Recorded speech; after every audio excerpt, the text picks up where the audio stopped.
Welcome back, everybody, to another episode of OA News Overtime. I'm Jordan Hill with Justin Lee. Jordan, Justin. we're here. Dog days of summer, man. You know, we're just having a chill vibe barbecue type deal. That's all you can ask for, man. Laid back chill vibe barbecue type deal. I might be a laid back chill back barbecue deal type of guy. Something like that, whether it's Big Cat Weekend or just another week at the OA News. I mean, Yeah, we're, man. we're chilling. We're getting ready for the season. You know who shouldn't be chilling? The Auburn football coaches. Hey, you say that. But, you know, the last time we recorded, we talked about sort of the need. Let's talk about recruiting. Let's talk about Cruton. Cruton. Really, pretty much as soon as we wrapped up this episode, or last week's episode, and we're talking about how important it was to try to add to the class, and that, you know, you can only really go so long before you can kind of start panicking. They picked up 2 commitments. Sure. So, and I know And that it's not just a kicker. Yes, they had the kicker when we talked, Alex McPherson. He was already on board. Micah Riley Ducker, tight end from Nebraska. Yeah. 3-star. He committed. Okay. You know, He's tall. He big. He's big guy.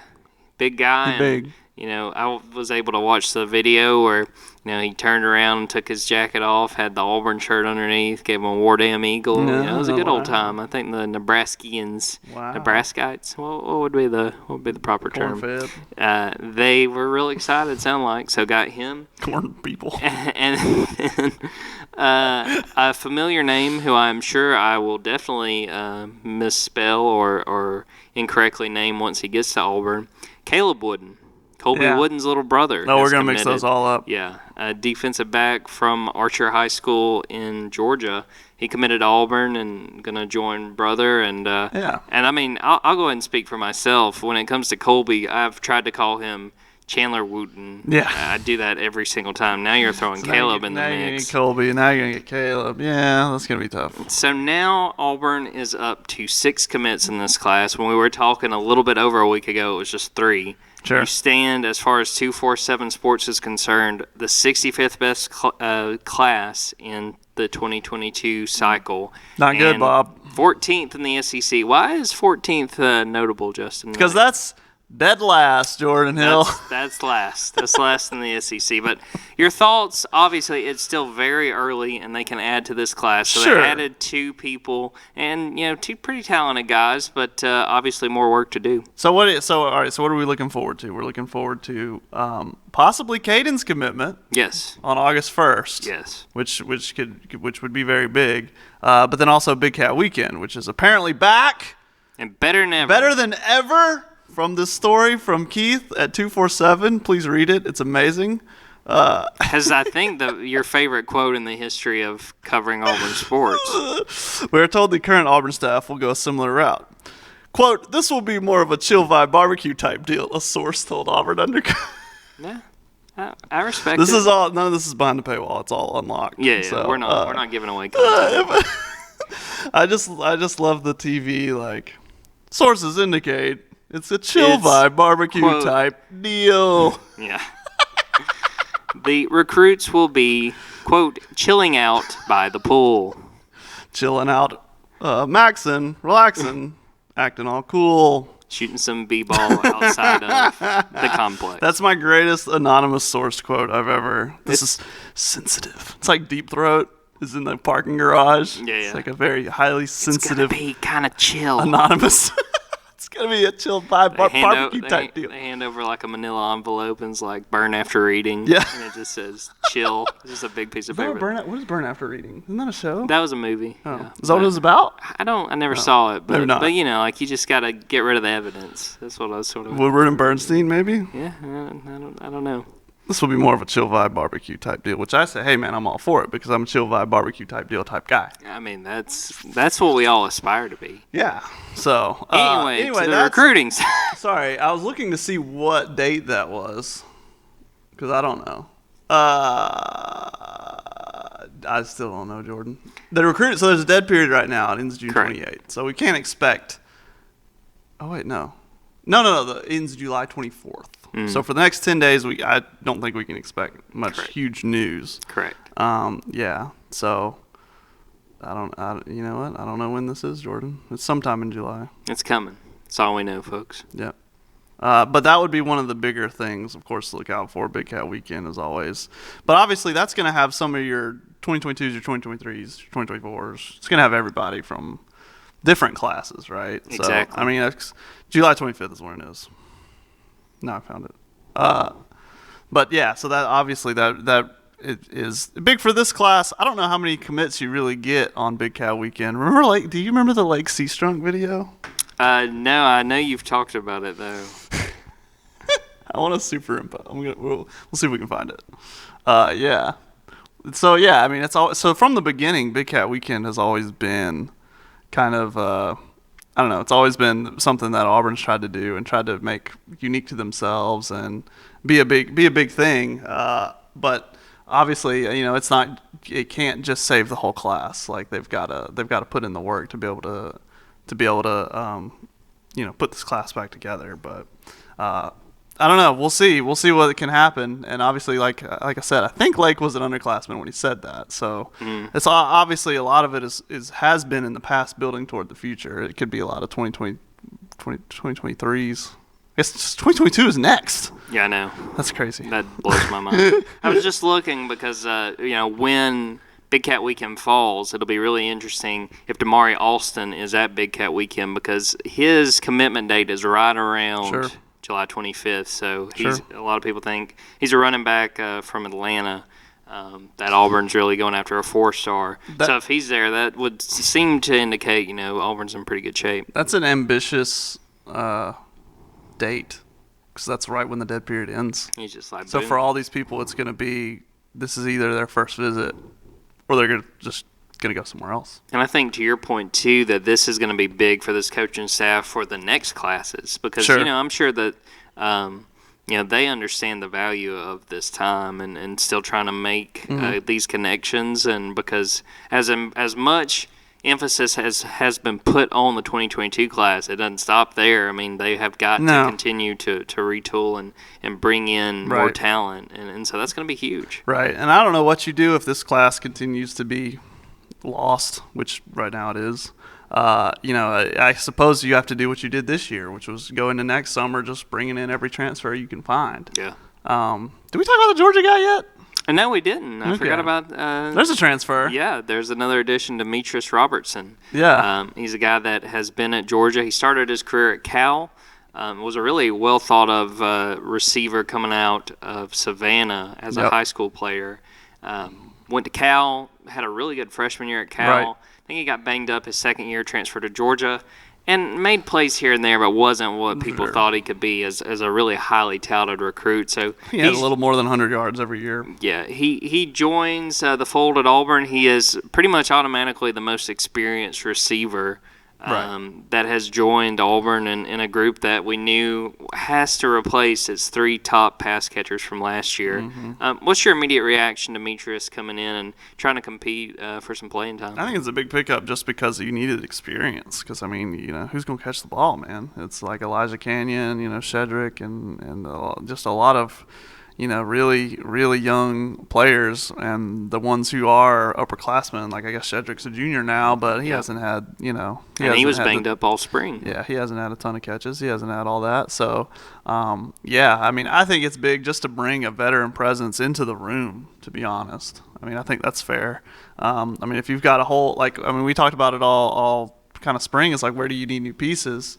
We talk about the receiver group, right? So, I mean, if you've got a spot open on your roster, that's a good way to spend it, I think, to bring in an experienced guy with it, SEC experience, into that really young receivers room. So, I mean, I'm for it. I like it. It's a good way to spend a spot, I think. I agree, and I was sort of surprised it sort of took them this long to add that experienced receiver because not only did you mention so many of these guys are young. I mean, we mentioned Shedrick had been hurt. Xavion Capers got hurt in that bowl game, so he wasn't really available. Right. I still think he's got the ability to be one of those guys, for sure. Once he's had all this time to try to recover and try to get back into form and sort of build on what he showed as a freshman. But you needed an experienced guy, and you needed a guy that has proven that he can play in the SEC. He's probably not going to go out there and give you the production that a Seth Williams gave you last year, but he's another body and he's another person that can kind of get in the mix and maybe step up and really lead this receiving group.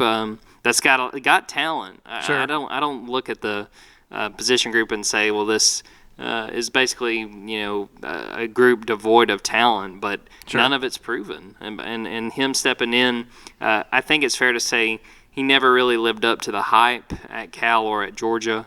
But he's made plays in the past, and he's gonna have a chance to do that again at Auburn. Sure, yeah, and I mean, Bo's gonna look for a new go-to man because Bo had his favorite in Seth. Everyone saw that. Everyone knew that. He'd say that. Yeah.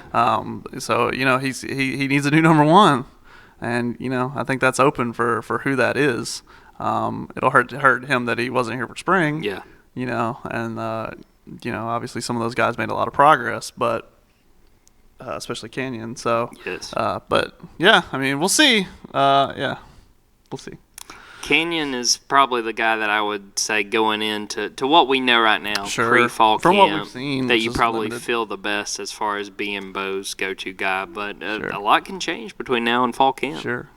By the time we get to that Akron game on September 4th. Oh my gosh. It'll be here before you know it. Maybe they'll climb their way to 13th in the recruiting rankings. Hey. A lot can happen. And I really do think, like we've said, that there's a few of those guys. I think Alston's probably going to wind up going to Auburn, and I feel pretty good about Caden Story also committing to Auburn. Those are going to be significant pickups. And, and making progress in trying to get this class to be what they need it to be. You've really got to have the Pied Pipers, really. Yeah. I mean, if you look at one of Gus's most successful classes, it was Bo and Owen, right? And it's like, hey, we're committed. Y'all come over here. We're going to have a lot of fun. Yeah. Right? So you really need those guys. And the fact that Auburn hasn't gotten that yet is a failure on the coaching staff. Yeah. But they could still get it. Yeah. They could go get it. Mm-hmm. So, we'll see how we'll see how it shakes out. Right now they're behind. Like, don't make a mistake. They're losing right now. I mean, you think too, I think it's fair to compare them to, say, Shane Beamer at South Carolina. Now, I don't think that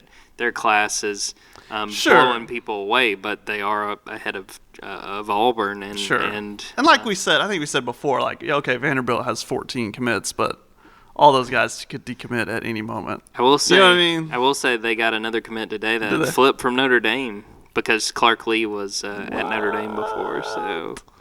So maybe Vandy's got a little momentum. Dude, I'd take that Vanderbilt degree. Yeah, giving it to me. Yeah.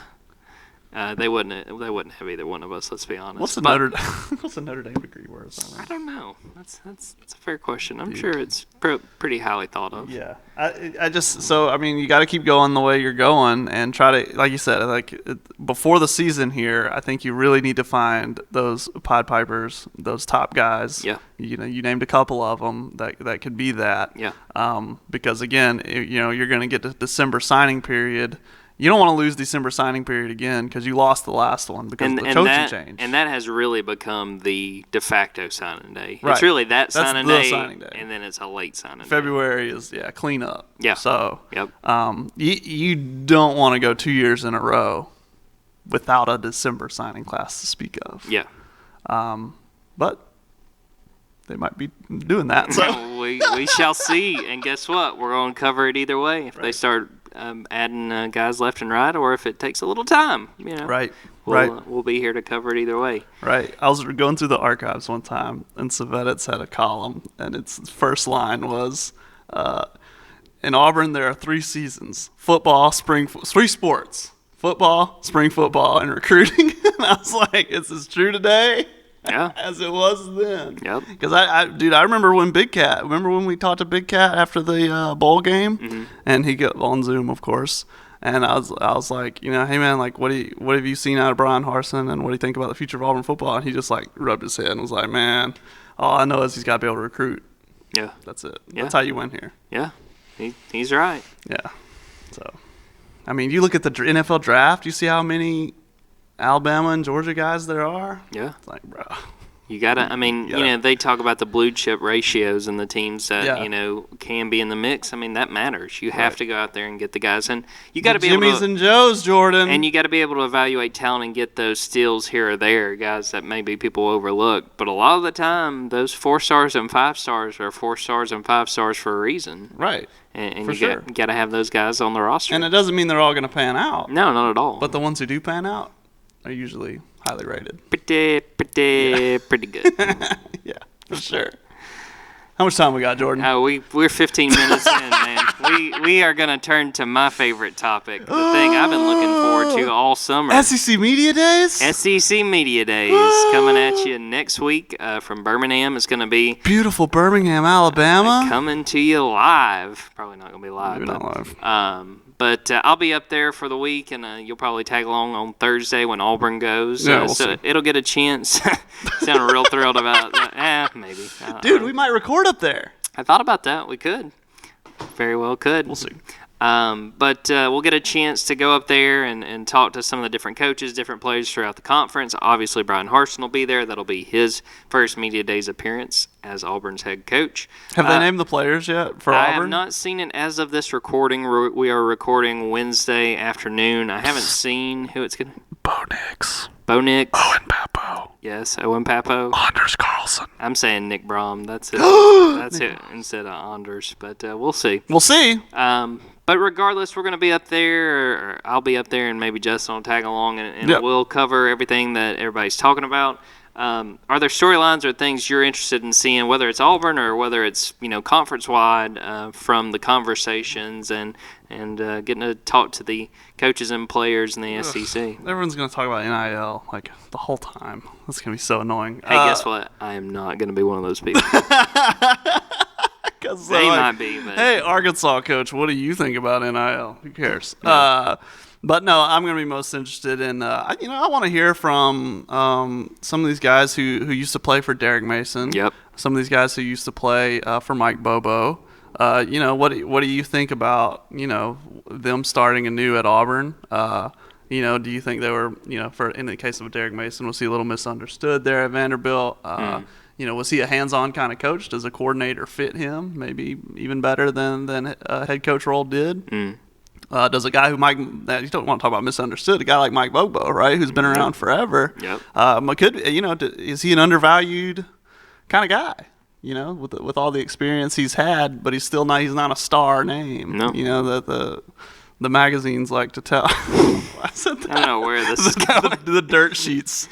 Come on, Athlon. I'm just kidding. I don't know. But, the up-and-comer names, like, when Chad Morris or Gus Malzahn were on their way up. Oh, yeah, people don't talk about Mike Bobo. Oh, yeah. He caught a ton of flack at Georgia, and some of his offenses were the best that the program ever had. So, I think that's a fair point, even though whatever you were just saying just seemed like a little bit of the lamestream media. Yeah.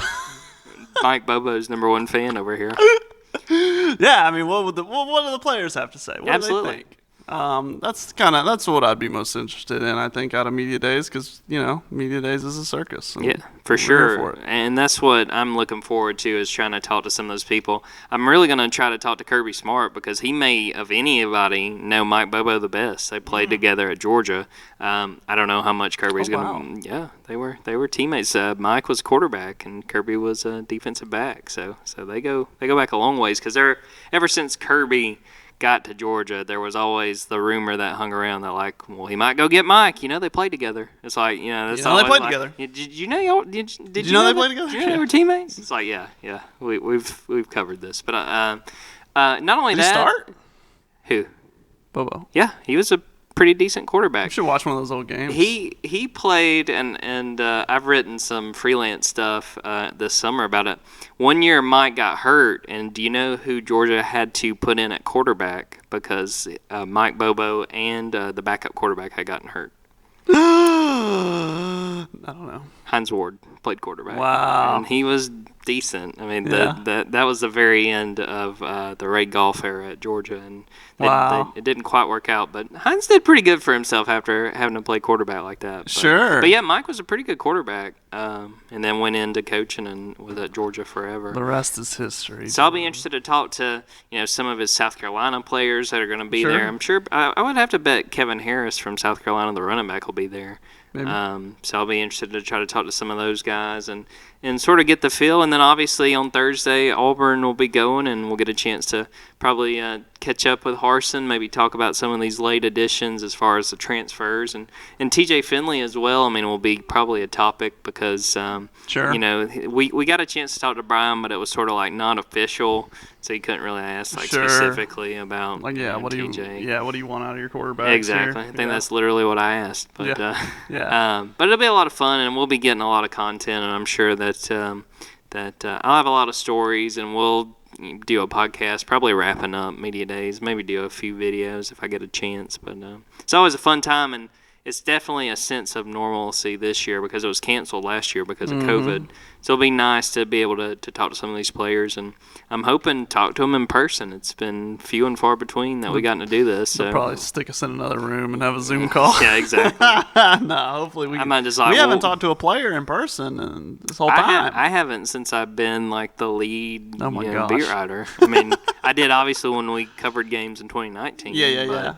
No, I didn't think of that. We have talked to Harsin live twice. Sure. Actually 3 times. So but none on the players. Because we never got to meet Sharif.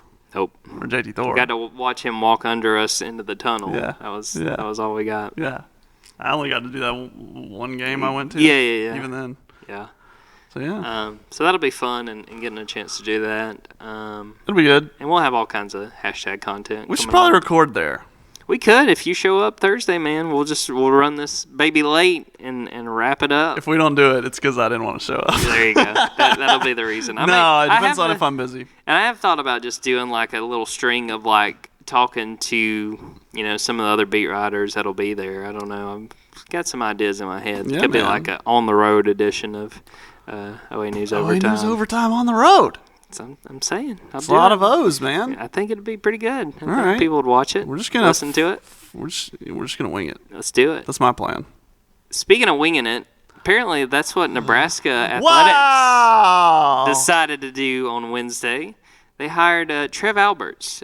This is crazy. Do you remember Trev Alberts? Yeah.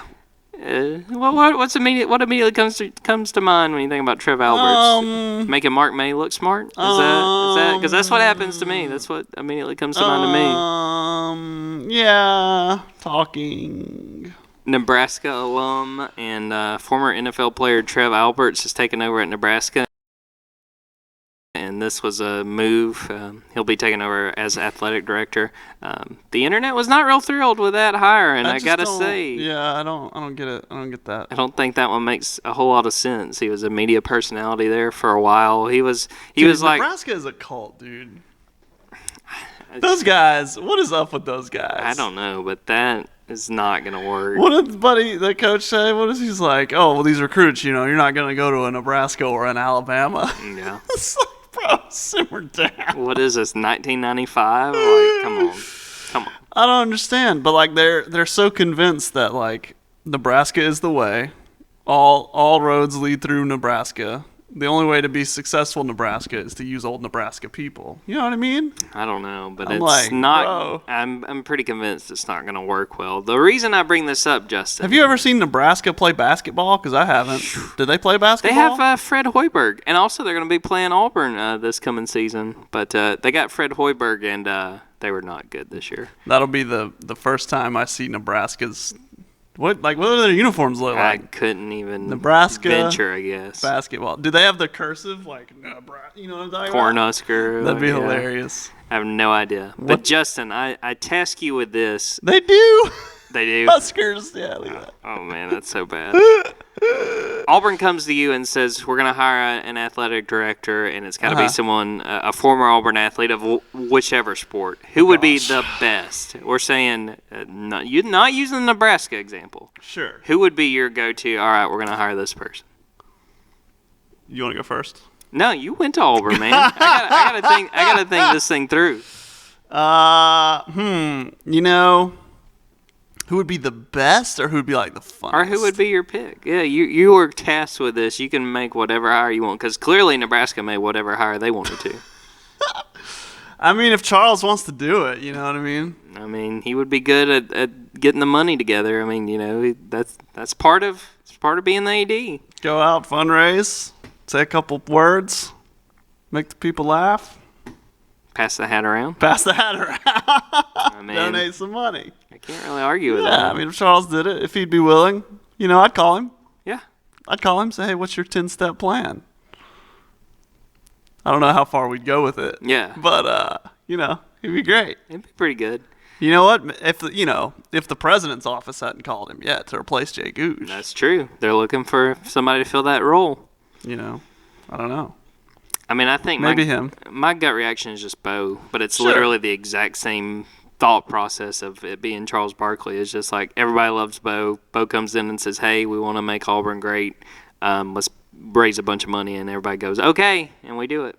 And so, I mean, it's hard to argue with. I think that would work out pretty well. I keep wanting to say Tim Cook, but he has money, but I don't know if that means Tim Apple. Tim Apple. Yeah, that's what I'm talking about. Yeah. I don't know if that I don't know if he would actually generate money. Yeah. He'd be like, well, I mean, we just got what we already have. I'm sure the athletic director does a lot more than just raise money, but that's all I'm. That's just you got to say that is a significant piece. Yeah, of it, I mean, surely. I mean, he hires staffers who do this, that, and the other. Yeah. You gotta know how to run a department, Justin. And I mean, if TNT doesn't get someone the kind of experience you need for that, then I don't know. I don't know what would, personally. Brings in Ernie to run Title IX. Oh gosh, I think Ernie could do a pretty good job with that. Oh yeah, sure, it'd be good. Bring in Kenny. And we would probably talk to Charles more than we would talk to any of the coaches. I could just be like, Tuesday afternoon, and Charles wants to speak with the media. Yeah. All right. Okay, this is pretty cool. Clicks. Click, click, click, click, click, click, click. Just raking them in. Well, I think this episode's off the rails. It was kind of from the beginning. We talked about recruiting. We talked about a little bit of this, that, and the other. We gave the good people what's coming up, and boy, I think Jordan, SEC Media Days could not come at a better time. No doubt about it. We're going to be there. We're going to be reporting from it, giving you photos and videos and stories, and we're looking forward to that. So follow along for that. Yeah. And be looking for next week's episode. It might be a little bit later if we decide to record on Thursday, or really mix things up with an on the road episode. So we'll see. Big development. Yeah, just keep your eyes open. Or we go back to the Zoom days. Oh, we could do that too. We could do the Throwback Thursday. I mean, we'll see. Patent pending. What if we could go nuts. We could have 2 episodes. Wow. That's very ambitious. we could do 4. We do one for every day we're there. You're there. Yeah, exactly. Again, I will not. I meant like there. Cannot stress enough. We, like we as a people. Okay. We as a staff. We as a media conglomerate. That's the exact word I had in my head. Sure. While we get that all settled and get Trev figured Alberts, out, that's what so a guy! Strange. What a blast from the past. That could have just stayed in the past, frankly. For being honest. They gonna make Mark May the AD at Pitt? I mean, it's an option. When do you think the last time he went to a game was? I think it had to involve Tyler Palco. Okay. Wait, are we talking about Mark May, or are we talking Mark about? May. I'm saying the Tyler Palco era at Pitt. Which early, just today, moments ago, I went to the Eagle gas station on my way here. Yes. The Deer Eagle, off of exit 58, and got a Fanta. Mm-hmm. This Fanta right here. Mm-hmm. I'm in there, and they have all they have all those TVs. Yep. And I look up. And this daytime ESPN stuff is on, and this guy's talking, and at the cryon at the bottom, it has the question, which second-year NFL quarterback needs to take the biggest step? Question mark. And I was and it's on mute, so I can't hear them, and they're just talking and yelling and blue in the face, and I'm like, what could this question possibly gain? Which one needs to take the biggest step? They all need to do better to make money. Like what? I would say Joe Burrow just needs to literally be able to walk right. after that injury. Like what? Sure, Jalen Hurts needs to be better because the Philadelphia fans care more. What is this question? How do they fill this time? And then, you know what they do? They try to fill this time, and they put a microphone in front of someone like Stephen A. Smith. 10 hours a day, and then he says some racist stuff. Yeah. Twice in one day. Yeah. About Onati and the Nigerian basketball team. Yep. Because you're just filling space with garbage with Yep. nothing. Yep. Just How did this happen? How did I get on this soapbox? I don't know. I think because we were trying to fill space. Oh, yeah. I don't know. Oh, no, because of Mark Meg. Yeah, because Oh, it's yeah. like, it's like, dude. And he's like an expert on college football talking about it every week. And it's like, when was the last time he went to a game? Because he's always in that studio. Yeah. How are you an expert of this game that you probably haven't been to a sideline in 30 years? Since you were playing in Washington. Yeah, for real. A long time ago. I don't know. Is he still really a figure? I don't know. He's. I mean, He they wasn't when haven't we done were the little. show with Holtz and Reese Davis in years. Dude, Reese was doing the Euro Cup. That was Was so it? jarring. Was it? Yeah, because it would be like Ian Dark would be talking, and obviously the commentator, and they have English accents. And then it's like Ian Dark is like, back to the studio. And then it's just like Reese.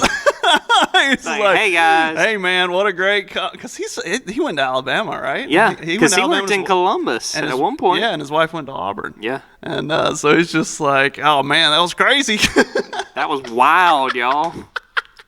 It was so jarring, but great. God bless him. I like Reese. He's as far as ESPN. on Reese their should have been the personalities. Nebraska athletic director. I'm There you just go. gonna say We'll that. say it now. Give We'll it to say Reese. now. Reese's wife, Auburn alum. Make her the athletic director. We're set. We're gonna get off of this and go make some phone calls and make it happen.